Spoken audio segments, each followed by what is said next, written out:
তোমার নামাজ পড়ে এলাম, যাই বাজারটা করে নিয়ে আসি। 27-এর রাত আজকে। আজকে তো সবে কদরের রাত। ভালো মন্দ না খেলে ইবাদত করা কষ্ট হয়ে যাবে। যাই বাজারটা করে নিয়ে আসি।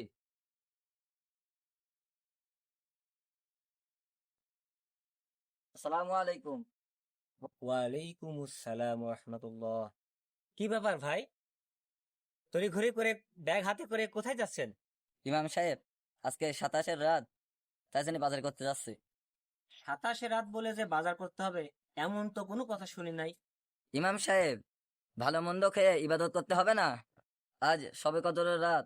আপনাকে কে বললো আজকে শবে কদরের রাত যাচ্ছে বা যাবে? কোথায় পেলেন? ইমাম সাহেব, বাপ দাদার থেকে শুনে আসছি 27-এ রমজান সবে কদরের রাত। দেখুন, নবীজি সাল্লাল্লাহু আলাইহি সাল্লাম বলেছেন যে তোমরা 21, 23, 25, 27, 29 এই বিজোর রাত্রে শবে কদর তালাশ করো। ইমাম সাহেব, আমি এই বিষয়টা তো এতদিন জানতাম না। শোনেন, আজকে জানলেন, নিজে পালন করবেন এবং অপর ভাইকে পালন করার নির্দেশ দিবেন। কথাটা বুঝতে পেরেছেন? জি ইনশাল্লাহ ইমাম সাহেব। বন্ধুরা, আমাদের সমাজে এই কুসংস্কার থাকার জন্য আমরা সকলেই হুড়মুড় করে 27 রমজানে শবে কদর তালাশ করি, কিন্তু নবীজি সাল্লাল্লাহু আলাইহি সাল্লাম যেটা বলেছেন সেটা আমরা কোনো সময় মানি না। এই ভিডিওর মধ্যে সেই বাস্তব চিত্র তুলে ধরলাম। ভিডিওটা যদি ভালো লাগে শেয়ার করে দিবেন।